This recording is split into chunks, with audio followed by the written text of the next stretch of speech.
মেয়েকে বাবা মার সকল সম্পদ লিখে দিলে সেটা জায়েজ হবে কি না, এই প্রশ্নটি অনেক মানুষের। বাবা মা যদি তাদের একমাত্র কন্যা সন্তান, তাদের কোনো ছেলেও নেই এবং অন্য কোনো সন্তানও নেই, একজন মাত্র কন্যা সন্তান থাকলে তাকে যদি সমস্ত সম্পদ লিখে দিয়ে যেতে চান সেটি পারবেন কি না, এই প্রশ্নের উত্তরে আমরা বলতে চাই যে এই লিখে দেওয়াটা দুইভাবে হতে পারে। প্রথমত ওসিয়ত হতে পারে যে আমার মৃত্যুর পর আমার সমস্ত সম্পদ আমার কন্যা পেয়ে যাবে। এরকম ওসিয়ত যদি তিনি করেন তাহলে সেই ওসিয়ত বিশুদ্ধ হওয়াটা নির্ভর করে অন্য যে ওয়ারিস আছেন তাদের অনুমতির উপর। ধরুন একজন বাবা তিনি তার কন্যাকে সমস্ত সম্পদ দেওয়ার জন্য ওসিয়ত করলেন, এই কন্যা ছাড়াও ওই ব্যক্তির আরও ওয়ারিস থাকতে পারে, যেমন তার স্ত্রী থাকলে, বেঁচে থাকলে, অর্থাৎ মেয়ের মা বেঁচে থাকলে তিনি ওয়ারিস, তারপরে ওই ব্যক্তির মা বা বাবা বেঁচে থাকলে তারাও ওয়ারিস। তো এরকম অন্য ওয়ারিসরা যদি তার এই ওসিয়তকে অ্যালাউ করেন, তারা যদি বলেন ঠিক আছে আমরাও সম্মত আছি মেয়েকে তিনি সব দিয়ে দিয়েছেন সেটা বাস্তবায়ন করা হোক, তাহলে সেই ক্ষেত্রে তার সে ওসিয়ত বাস্তবায়ন হতে পারে। অবশ্য অনেক উলামা ইকরাম বলেছেন সে ওসিয়ত কার্যকর হবে না, কারণ হলো এ সম্পর্কে নবী আলাইহিস সালাম একটি হাদিস বর্ণিত হয়েছে মুসনাদ আহমদ আর বিভিন্ন হাদিসের কিতাবে, যে নবী আলাইহিস সালাম বলেছেন ইন্নাল্লাহ কাদ আতা কুল্লাযী হাক্কিন হাক্কা, নিশ্চয়ই আল্লাহ রাব্বুল আলামিন প্রত্যেক হক পাওনাদারের জন্য মিরাসের মধ্যে, মৃত ব্যক্তির পরিত্যক্ত সম্পত্তিদের মধ্যে নির্দিষ্ট হিস্সা রেখেছেন। অতএব ফালা ওসিয়াত লি ওয়ারিসিন, কোনো ওয়ারিসের জন্য ওসিয়ত করা যাবে না। তো এই হাদিসের ভিত্তি করে অনেক উলামা ইকরাম বলছেন জায়েজ নাই, আর অনেক উলামা ইকরাম এটাকে অনুমোদন করেছেন, তবে শর্ত হলো অন্য ওয়ারিসদের অনুমতি সাপেক্ষে। এটি হলো একটি পদ্ধতি। আর যদি বাবা মা তার একমাত্র কন্যা সন্তানকে সকল সম্পদ জীবদ্দশায় দান করে দেন, হেবা করে দেন, তার নামে লিখে দেন, ওসিয়ত নয়, সেরকম যদি হয় তাহলে সেটা জায়েজ আছে কি না, এটা নিয়ে উলামা ইকরামদের দুটি মত রয়েছে। অধিকতর শক্তিশালী মত হলো এটি বাবা মার জন্য জায়েজ রয়েছে। তারা তাদের সম্পদ চাইলে তাদের সন্তানকে, যেহেতু অন্য কোনো সন্তান নেই, অন্য সন্তান থাকলে কাউকে দিলে কাউকে না দিলে সেটা অন্যায় হতো, যেহেতু একমাত্র সন্তান অতএব তাকে তাদের যাবতীয় সম্পত্তি তারা লিখে দিয়ে যেতে পারেন।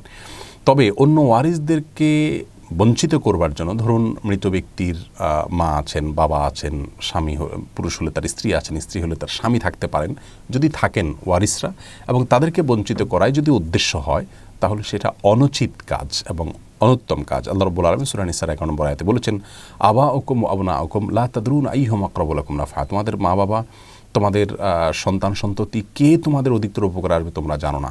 অতএব আল্লাহ রাব্বুল আলামিন যেভাবে যাকে যতটুকু দিতে বলেছেন সেভাবে তাকে ততটুকু দিয়ে যাওয়া উচিত এবং কাউকে বঞ্চিত করার মানসিকতা রাখা উচিত নয়। তাহলে খোলাসা কথা হলো জীবদ্দশায় একমাত্র কন্যা সন্তানকে সমস্ত সম্পদ লিখে দিয়ে যেতে চাইলে বাবা মা সেটা দান করে বা লিখে দিয়ে যেতে পারেন, যদিও অন্য ওয়ারিসদেরকে বঞ্চিত করার উদ্দেশ্য থেকে এটি করা উচিত নয়।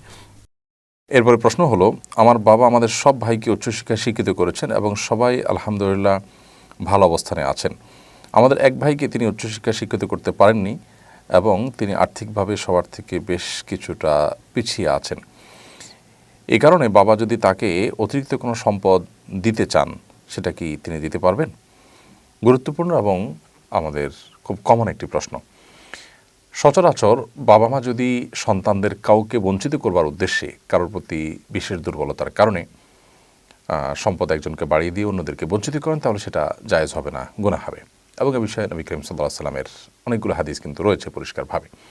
অর্থাৎ ইসলাম চায় সন্তানদের মধ্যে যেন কোনো প্রকার তাদের প্রতি যেন বৈষম্য করা না হয় এবং সমতা যেন বজায় রাখা হয়, এতে তাদের মধ্যকার পারস্পরিক সম্পর্কটা ভালো থাকতে সহায়ক হবে।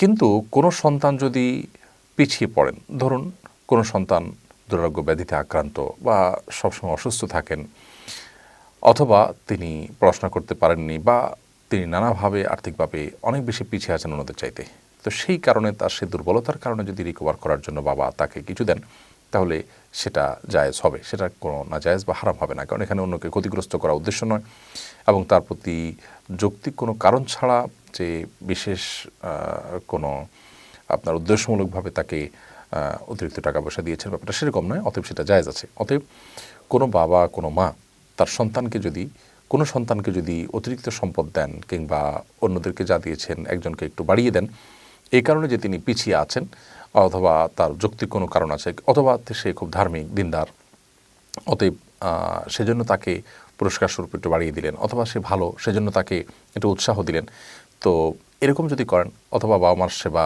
তিনি করেন অন্যরা কেউ করেনি, তিনি যে সম্পদ অনেক ব্যয় করেছেন বাবা মার জন্য, সেসব কারণে হাল জাযাউল ইহসান ইল্লাল ইহসান, এই সমস্ত কারণে যদি বাবা মা সন্তানকে কিছু বাড়িয়ে দেন সেটা জায়েজ হবে, সেটা নাজায়েজের আওতায় পড়বে না। তারপরে নাজায়েজ তখনই হবে যখন উদ্দেশ্যমূলকভাবে অন্যদেরকে ক্ষতিগ্রস্ত করা। অনেক বাবা মা আছেন যে কোনো সন্তানের প্রতি দুর্বল হয়ে অন্যদের প্রতি তিনি বিতৃষ্ণ বীতশ্রদ্ধ ভাব থাকেন, অথবা একজনের প্রতি তার বেশি দুর্বলতা যৌক্তিক এবং বিশেষ কোনো গ্রাউন্ড বা কারণ ছাড়া। তো সেসব ক্ষেত্রে কম বেশ করলে সেটা নাজায়েজ হবে। কিন্তু একান্ত যৌক্তিক কারণ, যেমন তার বিশেষ কোনো সততার কারণে পুরস্কার স্বরূপ তিনি একটু বাড়িয়ে দিলেন, কিংবা তিনি দুর্বলতার কারণে তাকে একটু বাড়িয়ে দিলেন যাতে করে সে পুষিয়ে নিতে পারে, তাহলে সেটা কিন্তু জায়েজ হবে। সেটা নাজায়েজ বা নিষিদ্ধ যে আছে কম বেশি করা, সেটার আওতায় পড়বে না, এবং এটা কারণে তিনি বৈষম্যকারী বা অত্যাচারী বা আল্লাহর হুকুম লঙ্ঘনকারী হিসাবে বিবেচিত হবেন